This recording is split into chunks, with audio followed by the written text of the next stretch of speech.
Hey everyone, thanks for coming back. You wouldn't know it from how little was shared with the public so far this year, but another series of hardware shipments is a reminder of all the hard work that goes on day to day, week to week behind the scenes. Over the past few days, we've seen more Artemis II and Artemis III hardware that was quietly completed this year rolled out for shipping by NASA and the European Space Agency for delivery to the Kennedy Space Center in Florida. The SLS launch vehicle stage adapter for Artemis II and the Orion European Service Module for Artemis III are traveling on the water to KSC to continue preparations for the next two missions. But NASA is still keeping their thoughts about what to do next secret, so the uncertainty about when those two missions might fly and how confident anyone is in the official launch dates remains in place. In this video, I'll go over what's shipping to Florida and how that fits into the continuing Artemis puzzles. On Wednesday, August 21st, the LVSA for Artemis II rolled out of storage in Building 4708 at the Marshall Space Flight Center in Huntsville. The rollout seems to have been greeted with some enthusiasm. The transporter took the LVSA and support structure on a several-mile trip down to the dock where NASA's Pegasus barge was waiting to pick it up. The LVSA connects the two liquid propellant stages of the SLS Block 1 vehicle, the 8.4 meter diameter core stage and the 5.1 meter diameter interim cryogenic propulsion stage. The LVSA also encapsulates most of the ICPS through the first 8 minutes of launch. The RL-10 B2C2 engine and its 3-piece carbon-carbon nozzle extension, the equipment shelf which holds the stage's Inca flight computer, Inca stands for Inertial Navigation Control Assembly, and other stage avionics. It also encapsulates the liquid oxygen tank and the midbody that connects the liquid hydrogen tank to the rest of the stage below it. For flight, the LVSA is permanently bolted to the core stage. A frangible joint assembly on top allows the ICPS to separate from the top of the adapter. All the work on this LVSA unit was completed many months ago, and it was moved to Building 4708 over a year ago to make way for the Artemis III LVSA unit to move into final integration. As I have mentioned in a few videos this year, now that Pegasus has returned to service, it was time to ship outstanding SLS hardware to the Kennedy Space Center. The SLS core stage for Artemis II was delivered to KSC last month at the end of July, and now the other three pieces of hardware that need transport are being picked up. First, the Artemis II LVSA at Marshall, and then next, more core stage hardware for Artemis III and IV. The boat tail assembly for the Artemis III core stage engine section and the Artemis IV core stage engine section itself are needed to continue their integration, and Pegasus is headed back out to the Mississippi River and down to New Orleans to pick those up. As we can see in this video that NASA Marshall Space Flight Center Public Affairs released, the LVSA was positioned all the way in the front of the barge's deck, which will allow two more 8.4 meter diameter units to be loaded and secured on the barge in New Orleans. LVSA prime contractor Teledyne Brown Engineering and Jacobs assembled the adapter at Marshall using friction stir welding tools at the Space Center. After welding, primer to protect against corrosion is fully applied, followed by spray-on foam insulation. The foam primarily protects the LVSA from aerodynamic heating during the early part of launch. NASA contracted with Teledyne Brown for a total of 3 LVSA flight units, along with support work that I'll come back to in a related story later in the video. An option for a 4th flight LVSA, which would have flown the SLS launch for Europa Clipper that was mandated for a few years at the end of the last decade, was never exercised. Rather than try to support the Block 1 and the in-development Block 1B vehicles at the same time, NASA's policy is to retire the SLS Block 1 vehicle that uses the ICPS and the LVSA after 3 flights, and then wait until the Block 1B vehicle is ready to begin service on the 4th SLS launch. Plans were to complete most of the assembly and integration of the 3rd and final LVSA for Artemis III by the end of this year. As with the first 2 units, the last LVSA will stay in Alabama until plans for stacking the Artemis III vehicle are much clearer. That may be a while, but with at least the possibility that the Artemis II SLS would be stacked over the next few months, positioning the LVSA in Florida will give exploration ground systems the flexibility to support options for stacking sooner or later this year or next year. During this past week, NASA Kennedy Space Center Public Affairs posted pictures of the Artemis II SLS hardware and ground support equipment in the vehicle assembly building transfer aisle area and vicinity. First was a social media post showing maintenance of the lift spider and then installing it in its support fixture. The TIF, which stands for Transportation Integration Fixture, supports the weight of the over 20 metric ton spider while it is attached to the forward flange of the core stage forward skirt. 2 lift spiders were built for the SLS program by G&G Steel. We first saw one of them almost exactly 7 years ago in late August 2017 at a facility in Cordova, Alabama, where the core stage Pathfinder was welded together. This is what one of the bare metal 45,000-pound spiders looked like back then. One of the units ended up at Stennis Space Center to help lift the first core stage for the Green Run design verification campaign that was conducted in 2020 and 2021. Another unit was delivered to KSC, where it's being used to help stack the SLS stages in the VAB. As we can see in these pictures of practice with the core stage Pathfinder back in 2019, the spider allows the stage to be lifted initially by 2 cranes. One crane attaches to the lift spider, another crane to the lift points on the engine section. The cranes then perform a breakover of the stage, rotating it from horizontal to vertical, before the trailing crane is disconnected from the engine section. The stage is then lifted up from the transfer aisle, up and over the high bay 3 diaphragm, and down in between the 2 solid rocket boosters.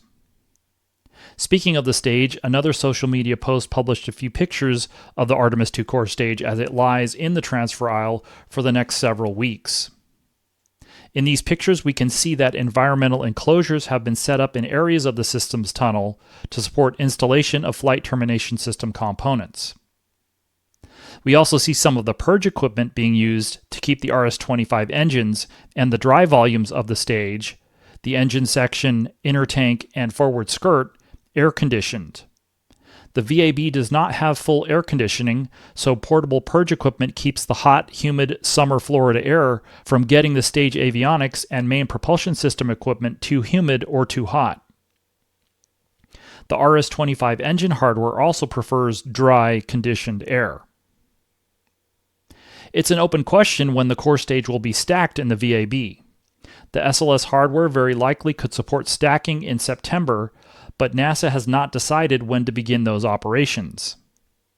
And in terms of the big picture for Artemis II, a story by Stephen Clark for Ars Technica adds some context to near-term decisions and schedules. Published on August 21st, the story quotes NASA Exploration Directorate head Catherine Kerner saying that NASA wants to make a decision on what to do about the Orion base heat shield for Artemis II first, before they start stacking the vehicle for launch. That provides a little bit of clarity about a quote-unquote critical path for stacking. Not only does Mobile Launcher 1 need to be rolled back from Pad 39B to the vehicle assembly building, but the agency needs to decide what they want to do after a long investigation into some unexpected behavior with the Artemis I Orion heat shield during re-entry to the Earth's atmosphere from the Moon on December 11, 2022. A month ago, I'd asked Moon to Mars Program Office head Amit Kshatriya about when they were forecasting a checkpoint meeting to decide on when to start stacking. At the time, the forecast was for mid-September for that meeting, but this news story makes it sound like that time frame is still under review. After the story was published, I asked NASA Public Affairs for the Exploration Directorate and Moon to Mars about the status of the heat shield investigation and the stacking checkpoint meeting. The response about the investigation process was this: that, quote, is still ongoing, with the forward path not yet determined. Unfortunately, we do not have information to share about dates of internal meetings, unquote. That unfortunately does not really clarify the current status of anything. At the end of July, when the core stage arrived at KSC, NASA officials interviewed there indicated that the independent review team was briefing the Orion program and agency leadership about what they found, which gave the impression that the independent review of the heat shield investigation was complete. Regardless, it seems that any outcome is still possible, from the worst-case schedule scenario to something more like a best-case schedule scenario. Those are two options we know about. If there are other options, NASA has not said. If NASA decides to destack the Artemis II Orion spacecraft and either modify the heat shield or replace it, they will have to repeat many months of assembly and test, and the launch could slip over a year, to the end of 2026 or maybe even 2027. If NASA decides to fly the heat shield as is, then the current no earlier than September 2025 date for launch readiness would still be on the table. That's the baseline, and NASA has provided a few details about that. But as has been the case specifically for the last few months, and more generally since Artemis I concluded 2 years ago, that wide amount of uncertainty is what we're left with. Obviously, if NASA decides to delay Artemis II for a long time, stacking SLS will also be delayed. The flip side of that uncertainty is that the existing breadcrumbs might still have some validity, at least until or unless we see those dates come and go. We were waiting to see if Mobile Launcher 1 returns from Pad 39B to the VAB by the end of this month, August. We'll see if September comes and goes and the ML is still outside, and whether we hear a decision on Orion heat shield options. The next chance for any kind of update is next Thursday, August 29th, when a NASA Advisory Council public session is scheduled. There is Artemis III news this week, too. One of those watch items for the Artemis III Orion spacecraft all year was the shipment milestone for the European Service Module. Prime contractor Airbus completed assembly, integration, and test of ESM Flight Model 3, and the pre-ship review was completed in the last few days. Coincident with that, the module was packaged for shipment and placed in its transportation container.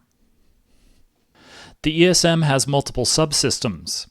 In addition to the physical structure, there are subsystems covering propulsion, electrical power, thermal control, consumables, and avionics for the Orion spacecraft. The spacecraft uses hypergolic bipropellant for propulsion, with one refurbished shuttle OMS engine as the Orion main engine. The main engine is used for larger burns, auxiliary thrusters are used for smaller burns, and 2 strings of RCS jets, reaction control system, are used for very small maneuvers and attitude control. 4 solar array wings provide the electrical power generation for Orion. A set of radiators provide thermal control, and the ESM has tanks for propellant, helium for propellant distribution, oxygen and nitrogen for cabin atmosphere, water for the crew, and avionics that work with the flight computers on the crew module to manage all the subsystems. The structure of the ESM is built by Thales Alenia Space in Turin, Italy, before it is transported to Bremen, Germany, for assembly, integration, and testing of all the subsystems. The structures for the 4th, 5th, and 6th ESMs have already been delivered to Airbus in Bremen as they work towards a goal of delivering 1 ESM per year. ESM-3 is the first unit that will be transported from Bremen to Kennedy Space Center on the water, sailing on the Canopy ship. The first 2 ESMs were transported from Bremen on Antonov 124 aircraft, but going forward the plan is to travel on Canopy. The trip is expected to take about 12 days, arriving at KSC in early September. When the ESM arrives, it will be taken to the Neil Armstrong Operations and Checkout Building, where Orion prime contractor Lockheed Martin will prepare to mate the ESM with the other major Orion service module element, the crew module adapter. After the CMA and ESM are physically bolted together to become the service module, some fluid line welds will need to be completed and other connections made before the initial power-on of the module. After the service module goes through its standalone checkouts and some standalone testing, like a thermal test and an acoustic test, it will be ready to mate to the crew module. It's a stale forecast now, but the last one we saw from NASA was for the Artemis III Orion to be handed over to EGS for launch processing at the end of fiscal year 2025, so basically 13 months from now. With delivery of ESM in early September, it might keep service module work within shouting distance of maybe the end of 2025, early 2026. The crew module schedule is less clear, and the Orion heat shield investigation will affect all future base heat shield units. So the impact on the schedule for the crew module for the Artemis III Orion is not yet known. Overall, Orion production and its schedule will remain a top watch item for Artemis III, probably throughout 2025. And something else that relates to Artemis III and its schedule, Jeff Faust reported on a NASA procurement notice in an August 22nd story for Space News. As the story notes, the notice was published on August 14th, which says that the existing LVSA contract with Teledyne Brown Engineering needs to be extended. Without this extension, the contract will end in a month on September 22nd, 2024, before either the Artemis II or Artemis III units fly. The procurement notice establishes plans for a 2-year extension option through the end of fiscal year 2026, and then more extension options that could be exercised basically through the end of the decade, right up through New Year's Eve, December 31st, 2029. In an optimistic scenario, Artemis III launches before the end of fiscal year 2026. As I've been highlighting throughout the year, though, one of the big ongoing questions is when Artemis III will actually fly. That's likely to remain a headliner next year and maybe for most or all of the rest of this decade under less optimistic scenarios. As the notice says, the extension covers the same scope of work, so that doesn't increase, but the amount of time to finish that work does. Production of the units might be completed by the end of this year, but the contract also included, quote, sustaining engineering, operation and maintenance, verification and validation, certification, transportation to designated locations, all ground support equipment for LVSA units supporting SLS flights 1 through 3, currently termed Artemis missions 1 through 3, as well as pre- and post-flight analysis, unquote. The plan already signals the intent to exercise a 9-month extension option through the end of June 2027 to cover post-flight analysis after the current Artemis III no earlier than date in September 2026. The realities of the Artemis III situation haven't changed, though. The first takeaway from this proposed contract extension is there's still no sign of building another flight unit, which would be the 4th. This suggests that NASA has no realistic plans to fly a Block 1 SLS vehicle without an ICPS, as was suggested earlier in the year. Setting aside an ICPS would then require a 4th Block 1 SLS vehicle to fly it, something that NASA really does not have. I interviewed Amit Kshatriya back in March on another topic, but he spoke about internal brainstorming, saying that they want to avoid confirmation bias during those exercises, and you just throw ideas at the wall proverbially and not worry about whether they stick or not at first. The additional years of sustaining engineering for the LVSA will already increase the value of the contract. In other words, it will cost more money over a longer period of time. But that's still the cheapest option because setting aside the last ICPS, the 3rd one, would require NASA to buy a 4th LVSA and a 4th Orion stage adapter. That would require a lot more money, but it's unrealistic in this fiscal environment where NASA's overall budget is shrinking along with the SLS budget too. Another takeaway builds on that, which is that if Starship isn't ready whenever Orion and SLS are for Artemis III, the best option in that case is probably to wait for all the Artemis III hardware to be ready. It remains to be seen if the Artemis III Orion and SLS vehicles will be ready in 2 years, but if they are the only hardware ready at that time, the only possible alternative mission would be a standalone flight. There won't be a spacecraft that Orion could visit and dock with in the Gateway orbit in late 2026 or early 2027. A low Earth orbit mission might be feasible, but then the questions are, where's the money to buy more hardware, And where's the time and people to certify that different hardware and different mission? Without any SLS availability when this LVSA and ICPS hardware runs out until EUS, Block 1B, and Mobile Launcher 2 are all ready, that would mean a minimum of a 2-year gap between Artemis III and Artemis IV, with no guarantee that Artemis IV will be ready in September 2028. Thanks for watching. Click on the like button if you found this video informative. What do you think? What do you think, Teddy?